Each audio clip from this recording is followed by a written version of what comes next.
Yo. Man, we back. Feels so good to be speaking with you guys one more time. I really do appreciate you guys coming back over here. The energy you guys give constantly motivates me to constantly keep pushing for you guys. So I constantly thank you guys so much and so much and so much. I thank you guys for all the support you guys been giving me. The likes, the comments, the subscriptions, the King's Oil. Everything I do is for you guys. So when you guys give it back to me, I just feel the love so much. But as you guys see from the topic of the video, it's not that big or not that heavy of a topic, I might say.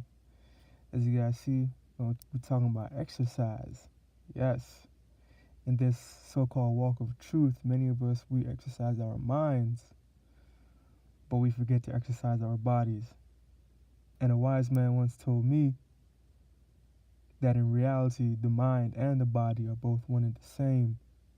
So how can you strengthen one without strengthening the other?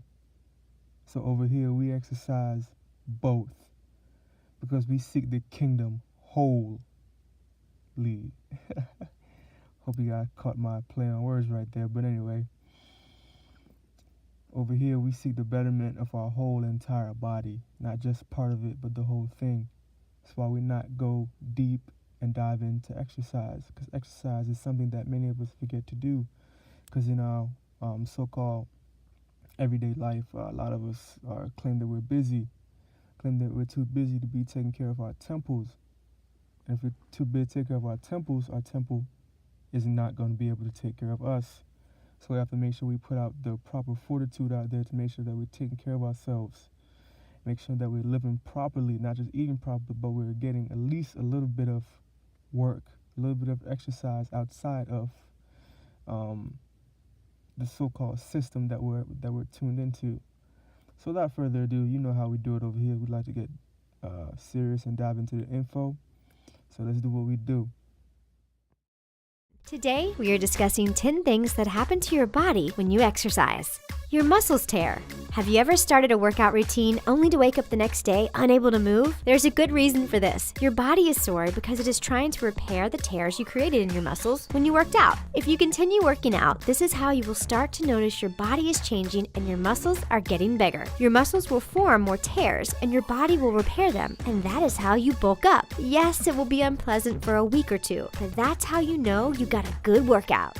Faster digestion. Did you know that exercise can help you if you're feeling constipated? Well, it's true. Working out speeds up your digestive system and can help you use the restroom. Because working out speeds up the time it takes food to go through your system, it means your body's absorbing less water from your stool. The less water absorption, the quicker it is to go through your system. Therefore, if you need some help in the number 2 department, hit the gym and let nature do its thing.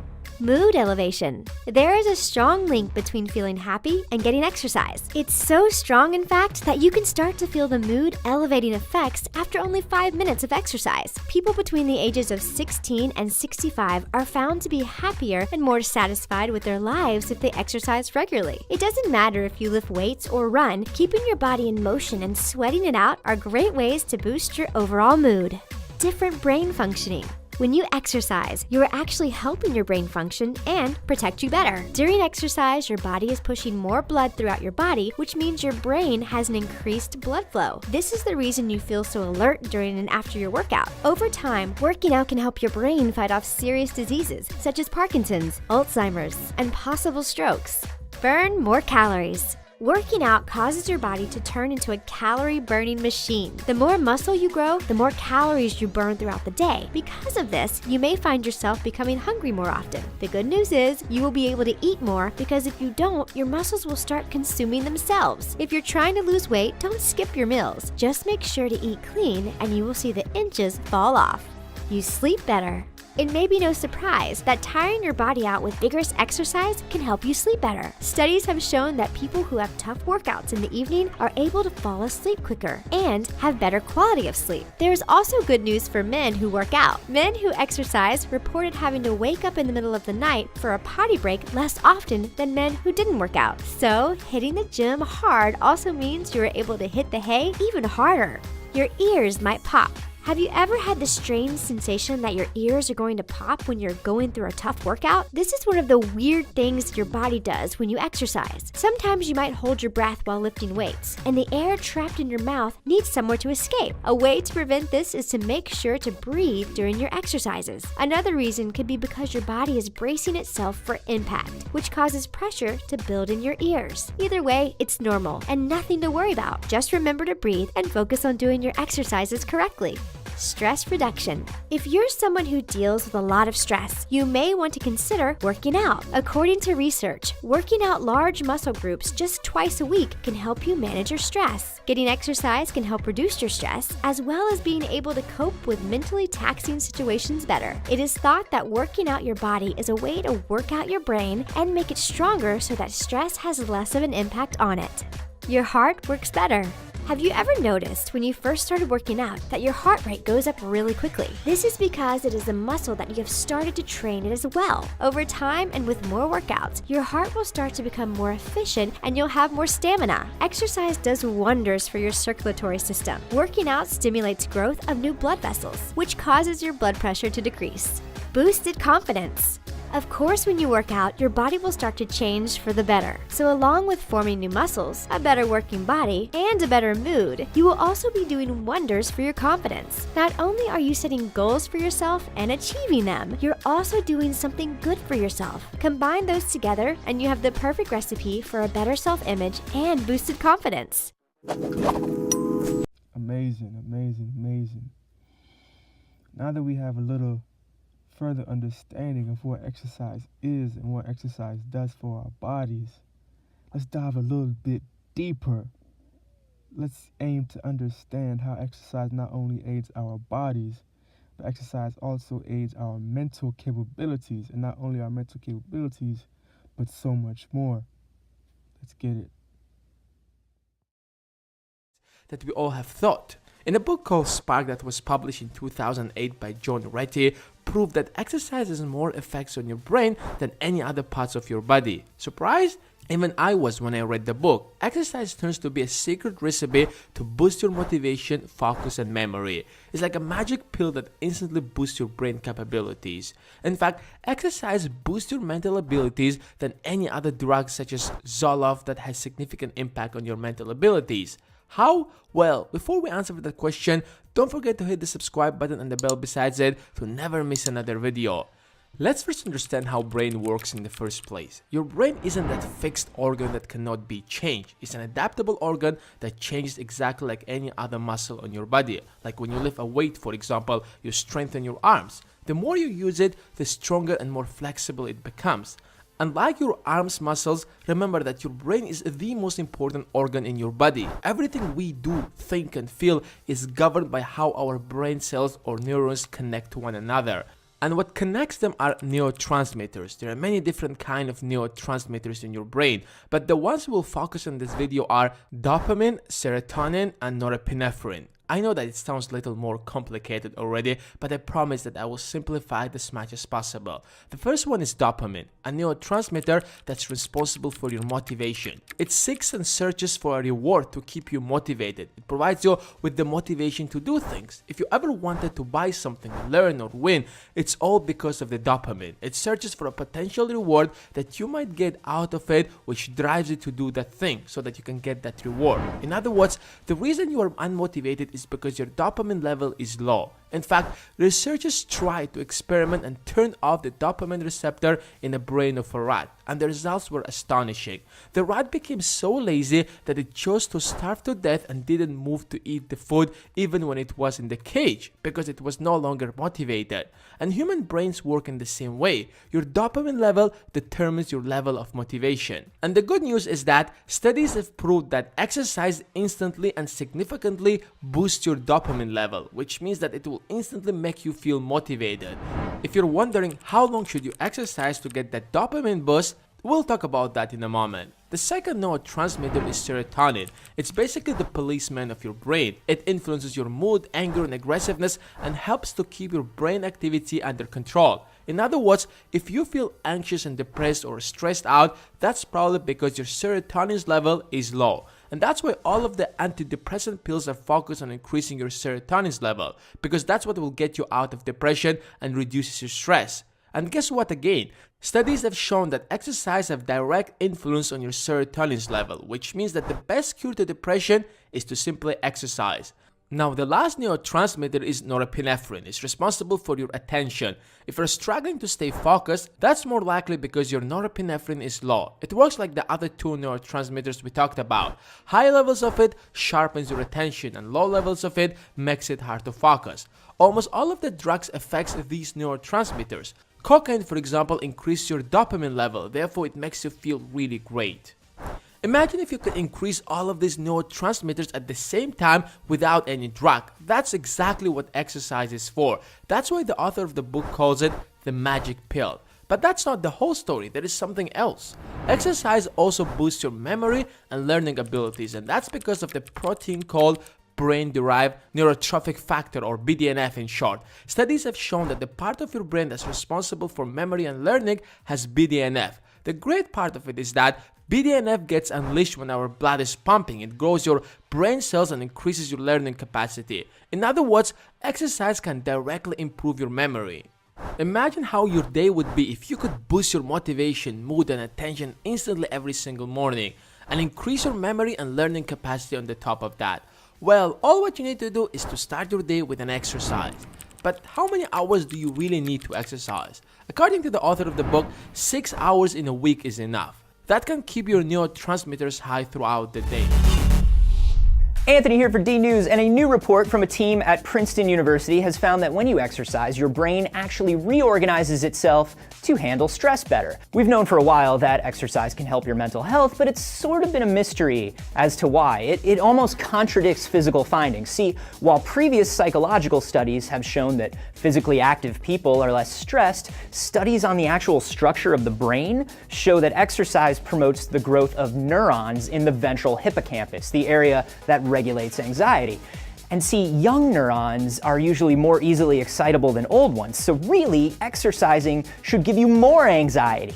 So why doesn't it? In the study, the researchers took some super active mice and some super lazy mice and surprised them by dunking them into cold water. The brains of the two groups behaved differently. The lazy mice had an increase in what's called immediate early genes. These are these genes that get turned on instantly and short term when a neuron is fired. And the active mice didn't have those genes turn on, even though they had more excitable neurons. And it's because their brains released more of a neurotransmitter called GABA, which is known to keep the excitable bits of the brain in check.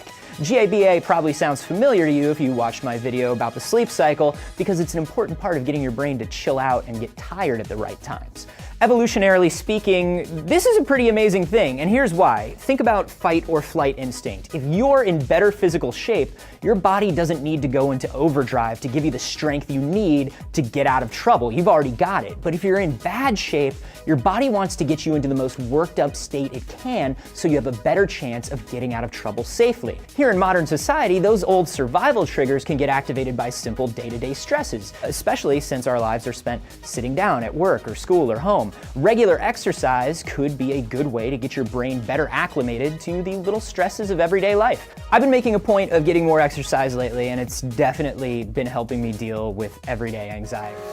There has been a lot of research on exercise, and I'm not talking about the usual cohort studies or case control stuff that the media likes to pass off as causal when it's really correlative. I'm talking about randomized controlled trials. Take the effect of exercise on musculoskeletal disease. There have been 32 randomized controlled trials looking at the effect of exercise on pain and function of patients with osteoarthritis of the knee alone. 32 just for that! And exercise works. 10 RCTs have shown that exercise therapy can increase aerobic capacity and muscle strength in patients with rheumatoid arthritis. Other studies show its benefits for a host of other conditions like ankylosing spondylitis and even some types of back pain. A systematic review showed that exercise therapy reduced all-cause mortality by 27% and cardiac mortality by 31% in middle-aged men who had suffered a previous heart attack. 14 more randomized controlled trials have shown the physiologic benefits in patients with heart failure.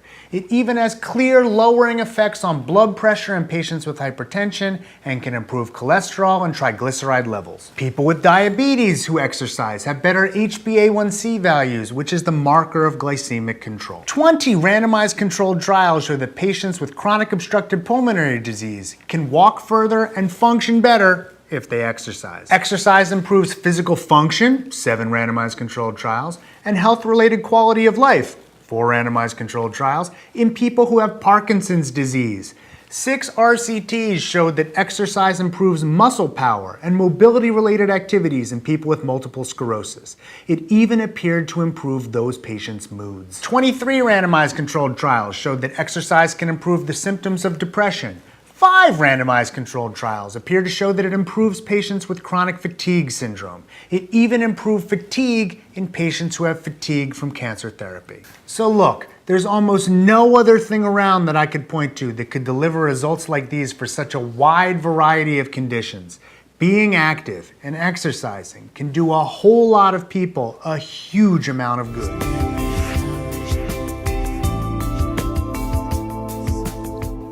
When you exercise, your body circulation improves, and that increased blood flow carries more nutrients to the skin. That, in turn, improves collagen production, which is the main protein in skin that keeps it looking elastic and youthful. Exercising also boosts lymph flow, which helps to detoxify your body and decreases the strain on your skin. When you sweat while working out, your body is also getting rid of toxins through the pores in your skin. Exercising regularly also helps your sweat glands function better and increases cell renewal. Of course, working out is also very effective at reducing overall stress, which means that the level of the stress hormone called cortisol goes down. Cortisol breaks down collagen, so the less cortisol you have in your body, the better for your skin. Workouts will also improve the quality of your beauty sleep. More beauty sleep means better skin. I really hope you enjoyed the tips in this video. If you did, How can something so simple give so much? Well, if you guys understand nature, we understand how that simple saying can mean a lot. Just by giving a little, we get back a lot, because over here we just have the faith of a mustard seed. But not just one, we have the faith of 1,000 nations. So yes, we understand that if we just put in a little bit of exercise there, a little bit of exercise here, we'll eventually see the benefits and the ripples in the waters of our bodies. So we understand that we have to take care of our temples, just like we take care of our mental, because they're one and the same. We understand that by taking care of our physical, we're adding to our longevity. We're taking care of stress. We're helping our hair. We're helping our skin. We're helping our digestion. We're helping so much by just simply exercising, not for a lot. Just 10 minutes a day, or 10 minutes for 3 days out of the week. Your body doesn't need a lot. It just needs a little bit. Just needs a little push in the right direction. So over here, we are naturally extraordinary. We push each other till the bricks fall off, because we want to see each other become the best that we've ever been. Because over here, this is a tribal vibration. And over here for this tribe, we seek the betterment of the whole. We seek the betterment of one another. Because if my mans don't got it, I don't have it. If my brethren is weak, I'm weak. We don't worry about the weakest link, because the weakest link is us if the weak is link. Y'all know me, man. I can get to rapping any single time, but don't get me started. Anyway, man, I just want to thank y'all again for coming back over here. Thank y'all again for subscribing. I want to thank y'all again for liking this video. Thank y'all for commenting. And thank y'all for being you. Thank you for being naturally extraordinary. Thank you for doing what you do. Without further ado, I'm going to say peace to you. Be one, bread, and be safe.